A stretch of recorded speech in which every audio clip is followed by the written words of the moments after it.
Olá, telespectadores da TV FIB, canal universitário de Bauru. Hoje estamos aqui recebendo nos estúdios a visita da professora Maria Inês Escuraquio Salles, do nosso curso de Gestão de Recursos Humanos, e da fonoaudióloga Maria Cecília Escuraquio Salles. Maria Cecília Escuraquio Salles é especialista em voz pelo Cefal em São Paulo e atua especificamente na cidade de Nova Andradina, em Mato Grosso do Sul. Está aqui hoje nos agraciando, visitando a FIB e participou com a professora Maria Inês Escuraquio Salles do curso Desenvolvendo Competências para Falar em Público, módulo 2. A gente vai falar um pouquinho sobre isso a partir de agora. Maria Inês, obrigado pela presença aqui nos nossos estúdios. Cecília, obrigado pela presença nos nossos estúdios. Começando com você, Maria Inês, nós já tivemos o módulo 1, acho que foi, se não me engano, em abril ou maio, com a presença maciça aí dos nossos alunos do curso de administração, visto que desenvolvendo competência para falar em público é uma atividade que conta como atividade complementar, ou seja, um curso idealizado pela professora Maria Inês, que conta como atividade complementar. Tivemos o módulo 1 e hoje o módulo 2, especificamente. Eu gostaria, Maria Inês, que você sintetizasse em nível de curso como foi as principais abordagens que foram dadas, visto que aconteceu o módulo 1 e hoje o módulo 2. Né? Os principais avanços, as principais abordagens e a participação também da Maria Cecília. Muito bem. Professor Carolina, muito obrigada pelo convite. Esse nosso trabalho de desenvolvendo competências para falar em público, nós já fizemos, como você disse, o módulo 1, que foi em junho. E no módulo 1, a abordagem estava mais focada em recursos e técnicas. E agora, neste módulo 2, nós fizemos um trabalho um pouco diferente. Trabalhamos com os alunos a estrutura de uma apresentação oral, falamos sobre a voz, o corpo também como recurso e a utilização do microfone.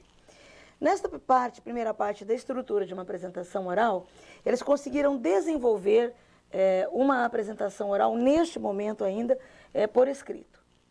Então, eles entenderam que tem que ser feita uma abertura, uma introdução, depois o desenvolvimento da apresentação e, no final, um fechamento e a conclusão. E esta parte, neste momento, no curso de hoje, eles desenvolveram por escrito para que, no módulo 3, eles possam já apresentar e ter todo o feedback da parte de voz e de utilização do corpo como recurso para falar em público. E como foi, completando essa sua conclusão, como foi o desenvolvimento do grupo de alunos que estiveram presentes no curso? Feedback, né? Assim, foi muito interessante porque, no primeiro momento, eu estava trazendo para eles algum assunto para que eles fizessem esse desenvolvimento escrito. Eu iria direcionar. Quando eu percebi, pela característica do grupo, que seria mais interessante que eles escolhessem um assunto. E o que ficou bom foi assim, nós tínhamos um aluno que trabalha com padaria. Nós tínhamos outros alunos que resolveram fazer um outro foco mais acadêmico.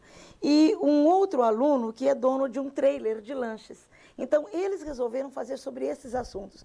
Um grupo trabalhou sobre o trailer de lanches do nosso aluno Carlão, da administração. O outro aluno trabalhou sobre como se fazem pães e massas. E o outro grupo resolveu falar sobre o crescimento e o desenvolvimento da FIB. Ou seja, houve uma heterogeneidade de assuntos, mas partindo deles. Partindo deles, da realidade mais próxima para eles, para que o aprendizado fosse mais fácil nesse primeiro momento. Né? E mais fácil nesse primeiro momento para elaborar, porque para se falar em público você tem que ter conhecimento do assunto. Exato. Professor, fonoaudióloga Maria Cecília Escuraquio Salles, obrigado pela presença aqui em nossos estúdios, né? Pela visita à FIB e pela participação no nosso curso Desenvolvendo Competências para Falar em Público. Especialista em voz, não tinha como deixar de perguntar sobre voz, obviamente. Né?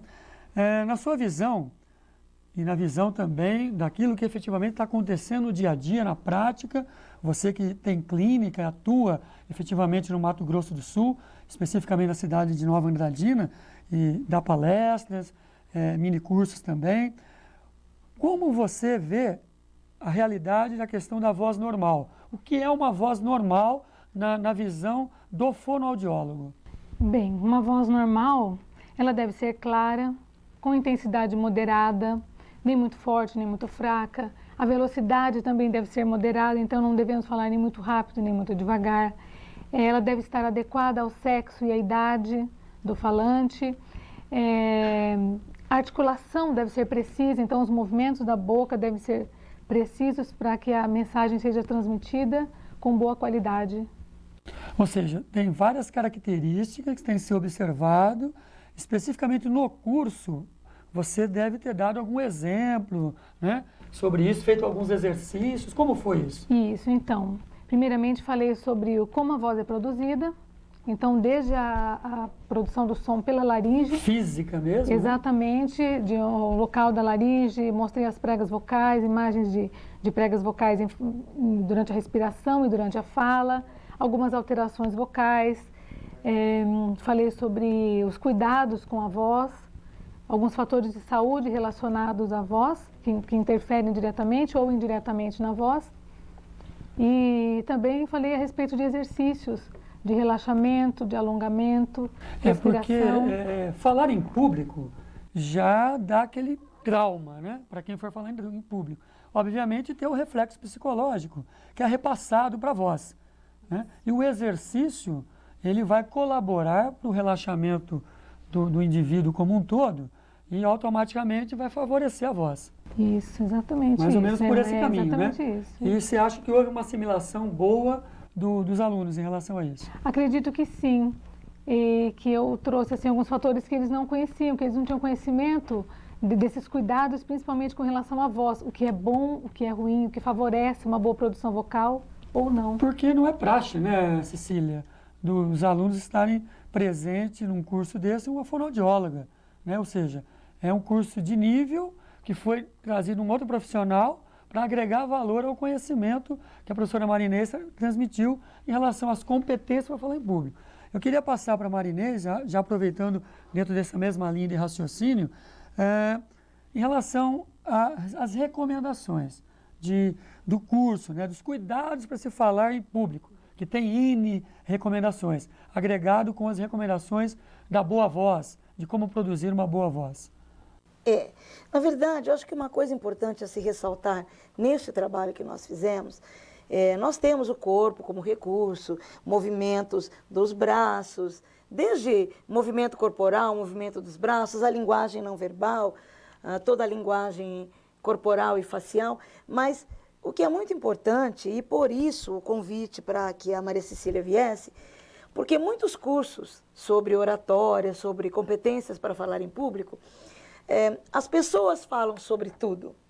E eu acho que isso não é adequado, porque se há um profissional que é adequado para estar falando sobre a voz, a produção vocal, os cuidados com a voz, este profissional é o profissional preparado, esse é o profissional adequado que deve vir falar. E muitos cursos que nós vemos por aí no mercado é que tem o profissional que fala sobre todas as outras técnicas, sobre a estrutura, sobre a utilização de microfone, que começam a falar também sobre aspectos fisiológicos da voz. Ou seja, ele além de ser palestrante, ele acaba sendo psicólogo, fonoaudiólogo, não é isso? Então é muito importante, é natural que se trabalhamos há muito tempo com isso e se temos essa bagagem, temos alguma noção sim. Mas, trazendo uma profissional da área, isso fica muito mais claro. Até porque, como a Maria Cecília falou para os alunos, há muitos exercícios que nós vemos em livros, em apostilas por aí, que eles não podem ser feitos sem a presença do fonoaudiólogo. Eu acho que é isso que é importante dela estar colocando também. Cecília, em relação a justamente isso, né? Em relação, voltando à voz, você é especialista em voz. Quais os sintomas mais comuns de alteração na voz de uma pessoa? As alterações mais comuns, as queixas mais comuns, seriam a aspereza na garganta, então a sensação de que a garganta está raspando, rouquidão, a garganta seca, a voz mais fraca no final das apresentações, no final do dia, tensões, pessoas reclamam de tensão na região do pescoço, a garganta seca, né, já falei. Mas seriam, esses basicamente seriam as queixas. As Refletem mais importantes seriam diretamente no essas. desenvolvimento da voz. Isso, E deve, é um sinalzinho vermelho lá que deve estar sinalizando de para a que pessoa. pode que haver tem algumas alguma alterações, alguma coisa sinalizando uma disfonia, disfonia. que é a dificuldade na emissão da voz. Tá. E qual deve ser a ação dessa pessoa, percebendo essas características aí? Primeiramente, fazer uma avaliação otorrinolaringológica, que é o profissional especializado em ouvido, nariz e garganta, e para que ele veja as condições dessas pregas vocais, o que está acontecendo com essa garganta. Para verificar essas condições seriam o seguinte: a vibração das pregas vocais, né, vê-las em movimento para ver o que está acontecendo. E depois fazer uma avaliação com uma fonoaudióloga, para que a gente avalie a respiração e demais aspectos relacionados propriamente dizendo a voz. E aí sim entrar num processo de tratamento. Isso. Tá? Que é a correção da disfunção aí, né? Da disfonia, Isso. que você colocou bem. E né? orientar as pessoas, o paciente, com relação aos cuidados com a voz. Que às vezes está num processo de educação e acaba, né, descompassando, né? Inclusive, Carobino, essas orientações para os alunos sobre o que fazer, o que não fazer, o que evitar, isso foi muito importante. Foi um feedback dos alunos de que eles não tinham noção de que isso era importante. É porque não é normal, né, Marinês? Num mini curso, a faculdade trazer um profissional especialista em voz para auxiliar uma outra especialista em educação, de competência para falar em público. Né? Até acho que seria interessante. Associar duas áreas, né? Sim, acho até que seria interessante se a Maria Cecília falasse sobre alguns cuidados e o que evitar e o que fazer, né, para melhorar a qualidade da voz. Exato. Como é que fica, Cecília, em relação, para fechar a nossa conversa, os cuidados que as pessoas devem ter para melhorar a qualidade de sua voz? Então, são vários os cuidados. Evitar competir com o som ambiental. Então, assim, porque assim a gente aumenta a intensidade da voz na tentativa de ser ouvido. Então, isso é prejudicial. Procurar falar com postura corporal adequada para facilitar a produção da voz, a respiração. Não falar sobre tensão. Manter a cabeça reta, coluna reta enquanto fala. Não pigarrear. Não tossir, na tentativa de melhorar a voz, de tornar a voz mais clara. Evitar fazer uso de pastilhas, drops e isso não é recomendado. Bebidas alcoólicas, não é recomendado. Café ou produtos que contenham cafeína nos intervalos ou antes das apresentações orais. E o que é bom? O que é bom, tomar água. Tomar muita água. Não gelada, água sem gelo. Normal. Isso, água em temperatura normal, mais ou menos de uns 8 copos por dia, fazendo uso dessa água aos poucos, tomando aos poucos enquanto fala, para manter a hidratação. Perfeito. E a maçã é muito importante também, porque ela contém propriedades adstringentes que ajudam na limpeza das estruturas próximas à laringe e auxiliando então indiretamente na produção vocal. E o movimento da mastigação é importante para relaxar a musculatura. Até o movimento da mastigação tem interferência na questão da voz. É interessante. Bom, quero agradecer a presença tanto da fonoaudióloga Maria Cecília Escuraquio Salles, que hoje está nos visitando aqui na FIB, e da professora Marinês Escuraquio Salles, que nos agraciou com o nosso segundo módulo de competências para falar em público, né? Queria agradecer a você pela audiência e preferência e dizer que TV FIB, informação e educação para você.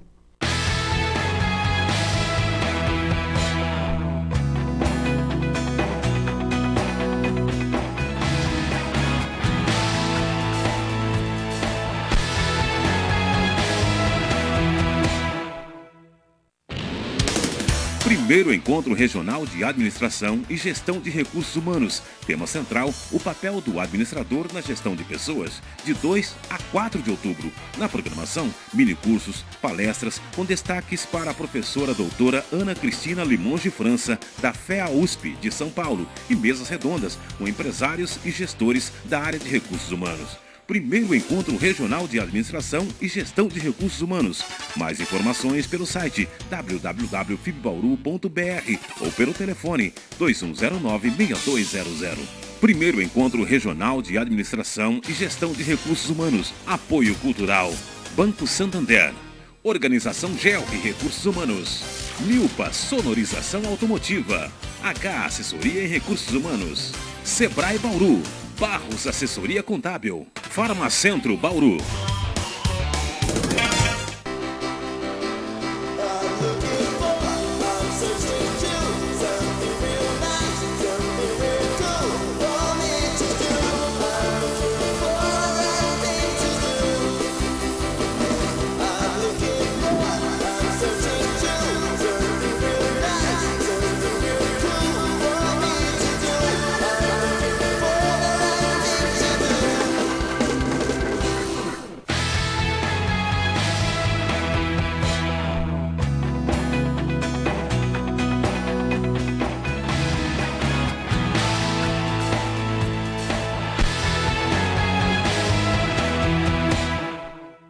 Olá, telespectadores da TV FIB, canal universitário. Estamos aqui mais uma vez nos estúdios, hoje recebendo a visita de dois alunos do curso de administração do primeiro ano.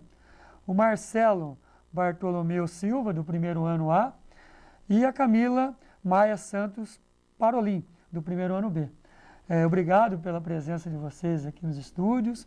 E o assunto hoje é sobre uma palestra que aconteceu aqui na FIB, na semana passada, sobre a empresa HP, um representante da empresa HP, o Laércio Campi, gerente de negócios da HP, teve aqui na aula de tópicos especiais do professor Leal, foi falado sobre a história da HP, como a HP faz a gestão dos seus processos, da sua gestão, e vocês vão estar contando para nós como é que alguns pontos dessa palestra. Esse é o objetivo do nosso papo aqui hoje. Então, primeiramente eu queria começar com o Marcelo, e parece que houve dentro do contexto, Marcelo, o palestrante Laércio Campi introduziu a palestra, iniciou a palestra contando um pouco da história da HP, que ressaltou alguns aspectos importantes. Eu queria que você contasse para nós resumidamente como foi feito, como nasceu o HP, como é que ele contou essa história da HP. O Laércio, ele teve aqui, e é muito importante a vinda dele aqui, não só dele, como a gente espera que tenham outros também que venham trazer esses pertais do mercado para dentro das nossas atividades acadêmicas, né? E ele nos contou bem a história, o início da história da HP, como começou a HP. E me chamou bastante atenção, porque a HP ela começou dentro de uma garagem. Foi dentro de uma garagem ali, um negócio bem pequeno, produziam ali, parece que aparelhos que emitiam efeitos sonoros. É uma coisa que era bastante usada na época, e eram duas pessoas, e eles começaram ali e tiveram logo como primeiro cliente, tiveram a sorte, ou trabalharam para isso, de ter sido o Walt Disney, né? Ah. E, quer dizer... Só o Walt Disney. Só o Walt Disney, né? E virou o que virou. Depois eles foram abriram bem o foco de visão, né, da empresa. Eles viram que aquele negócio ele poderia se tornar um grande negócio. Acabou se transformando no que a gente conhece, que é a HP, que é conhecida mundialmente hoje como uma das maiores companhias do mundo. Isso tudo mostra o quê? Teve muito de visão estratégica aí, teve muito de trabalho também. E a gente tem que aproveitar toda essa experiência e trazer para o nosso aprendizado. E aproveitando isso, Marcelo, você falou de visão estratégica, de estratégia. É um tema que vocês estão aprendendo, né? Mesmo no primeiro ano, na disciplina de tópicos especiais. Né? Então, qual a relação? Faz uma relação rápida desse tema com aquilo que foi falado. Foi muito importante a palestra dele aqui para nós, alunos da FIB, porque a gente viu todo o contexto em sala de aula da parte teórica, né, do que é administração estratégica, né, os conceitos de administração, as etapas, quais são as visões, os pontos que devem ser abordados dentro de uma grande organização. E a gente notou que veio aqui um cara que é um executivo de uma grande companhia, E ele aplica hoje, nessa companhia é aplicado hoje isso que a gente está aprendendo aqui na FIB. Quer dizer, as bases teóricas. são temas totalmente atuais. A gente vê aqui no curso da FIB hoje temas absolutamente atuais utilizados em grandes companhias, como é o caso da HP. E fica bem próximo, né? Quando você tem a teoria e tem a prática ali acontecendo de maneira simultânea, né? Essa palestra, pelo que você está dizendo, permitiu vocês conciliarem e aproximarem a teoria e a prática, né, Marcelo? Exatamente. Foi quase que, digamos que, uma visita técnica, entre aspas, Legal. né? Dentro de uma empresa. Bacana. Camila, foi falado também, a gente conversou aqui nos bastidores, né? E você ressaltou, e foi comentado bastante pelo Laércio Campo, que foi o palestrante, sobre algumas qualidades que o gestor deve ter. E também vocês conseguiram fazer alguma relação, né, com as teorias, com a teoria que a gente vê em sala de aula. Quais foram as qualidades que ele ressaltou? Bom, em sala de aula a gente aprende muito. O administrador precisa ter senso crítico, precisa ter pensamento sistêmico. Só que o que é isso? Como é que funciona? E lá ele colocou isso muito claro, muito aberto. Ele deixou bem direcionado o que você quer, aonde buscar, por que buscar. Então, a solução dos problemas, os resultados financeiros, a comunicação, a necessidade dos clientes, são todas as qualidades que um gestor precisa ter, e relacionamento interpessoal. São tópicos importantes, indispensáveis de se fazer gestão. De se fazer gestão. Ele ressaltou bastante isso. Ressaltou bastante, e isso a gente confronta no nosso dia a dia. Acaba confrontando, e com a sala de aula também. É dia a dia, sala de aula e a palestra. Você também enxerga que essa palestra, da mesma forma como o Marcelo colocou muito bem, que a palestra conseguiu aproximar vocês da teoria de sala de aula à prática. Com certeza. É muito visível. Você se depara comparando teoria burocrática com teoria humanística, com teoria comportamental. Acontece de tudo um pouco. Acontece de tudo um pouco. Quando você vê, você fica se perguntando que teoria que eu tô. De repente as coisas estão acontecendo e você tenta identificar qual que é a teoria que está acontecendo naquele momento, que a sua empresa está trabalhando, e você... E pensar, né, Camila, que vocês estão no primeiro ano, vocês estão aprendendo as bases, os alicerces, os princípios da ciência. E vocês já estão conseguindo vislumbrar isso, né? De localizar em que momento que eu estou, que eu ajo de maneira mais humanista, mais burocratizante. Quando agir, né? Quando agir mais sistêmico, exato, mais comportamentalista. E essa palestra mostrou isso para vocês. Mostrou. Você fica se perguntando, dentro de você também, quando que eu devo ser burocrático, quando não. Porque a empresa também impõe um limite para você, sim, até onde você tem que ser humanístico ou não. Certo. Então, ele conseguiu colocar isso, o que a empresa dele faz para conseguir atender os clientes, para conseguir atender as necessidades também do funcionário. Legal. Marcelo, foi falado na palestra que a questão como é que funciona o sistema de qualidade dos produtos da HP, o pós-venda da HP, parece que chamou um pouco a atenção de vocês também. Eu gostaria que você colocasse para nós quais são os pontos em relação a esse assunto. Sistema de qualidade da empresa e o pós-venda da empresa. Eles têm um sistema de qualidade fantástico na HP. Pelo que eu pude observar da palestra, eles têm uma visão muito clara do que eles querem fazer, como eles querem fazer e a forma como eles querem atingir o público deles, não é? Eles têm uma visão da concorrência, eles conhecem tudo da concorrência, eles sabem os pontos fortes e fracos da concorrência. Eles tentam melhorar os pontos fracos da própria companhia quando eles acham que tem dentro de algum produto ou de alguma ação que está sendo feita. E uma coisa que me chamou a atenção, quando a pessoa compra um produto dessa companhia e esse produto apresenta algum defeito, ele troca o produto. Você não tem que procurar. Automaticamente você troca o produto. Eu comprei o produto X, deu um problema aqui, não, traz aqui, toma esse novo, desculpa, espero que você volte a comprar um outro produto da HP um dia. E está aqui um novo, se der problema não tem você discussão, então. Não tem discussão. Eles recolhem aquele produto com defeito, levam para a fábrica, né?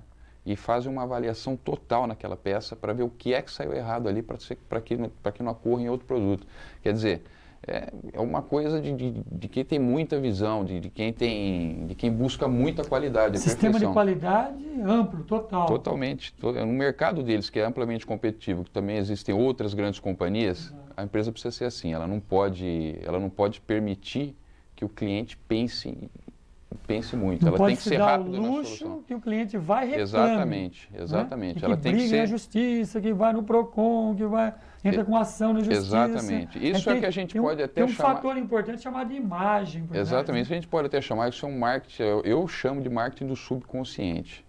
Isso não está em propaganda de televisão, isso não está em jornal, isso não sai em revista. Não estão nos livros. Não estão nos livros. Compre um produto, se ele der defeito, vem aqui que a gente troca e te dá outro. Eles não fazem esse tipo de propaganda, mas eles têm essa ação.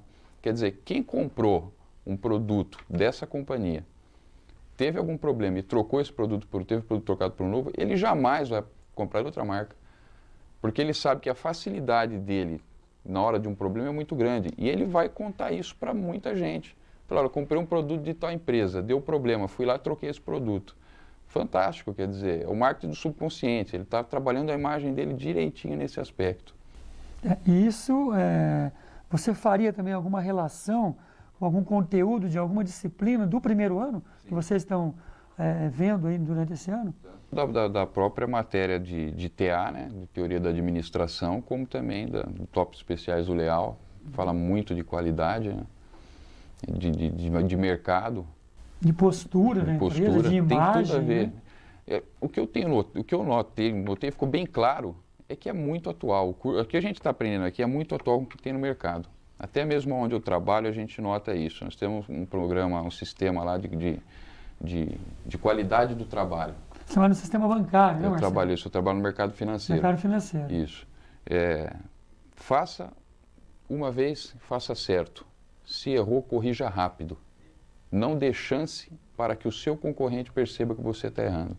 Não dê chance para que esse problema torne-se maior do que ele é. Ou seja, são princípios, né? São princípios da organização. Né? Faça rápido, faça de uma vez. Se não conseguiu fazer, corrija rápido. Passe por cima do problema e parta para a solução. Perfeito. Camila, gostaria que você colocasse também para nós, em relação ao seu dia a dia, né?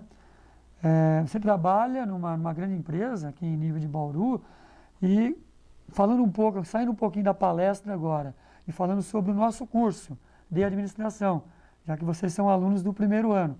Gostaria que você destacasse aspectos que têm te auxiliado no dia a dia, na sua atividade, né? Em relação ao curso. Antes de começar, para mim era uma coisa que me fazia falta apenas. Hoje não é uma coisa que me faz falta, é uma coisa necessária que o mercado me exige e exige muito. Então, eu senti, na minha empresa, por exemplo, eu trabalho na Unimed. Lá eu percebo que alguns processos que eu vejo que na sala de aula tem que ser feitos, agora eu entendo por que tem que ser feito. Por que o gestor cobra daquele jeito, não cobra do outro jeito? Por que o gerente pede certas atitudes? Por que o gerente pede certos comportamentos? Por que tem certas posturas que você tem que tomar dentro de uma empresa? Então agora você acaba entendendo assim, a visão de quem está do outro lado, de quem é um administrador ou de quem é dono de uma empresa, porque é isso que eu quero para mim. Então você acaba direcionando mais a sua mente e entendendo o porquê das coisas e abre um leque enorme de oportunidades também. O mercado está aí, ele exige de você isso.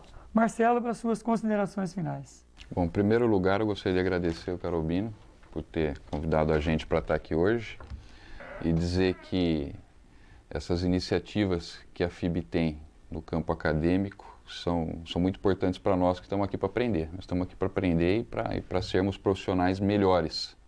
Nós estamos aqui nos preparando para sermos bons profissionais e administradores excelentes.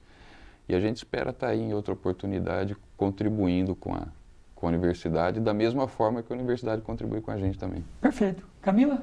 Eu agradeço também, o Carobino, por ter convidado a gente, a FIB, gostaria de deixar aberto aí, precisando. Estamos à disposição. Obrigado pela sua preferência e audiência e até a próxima oportunidade.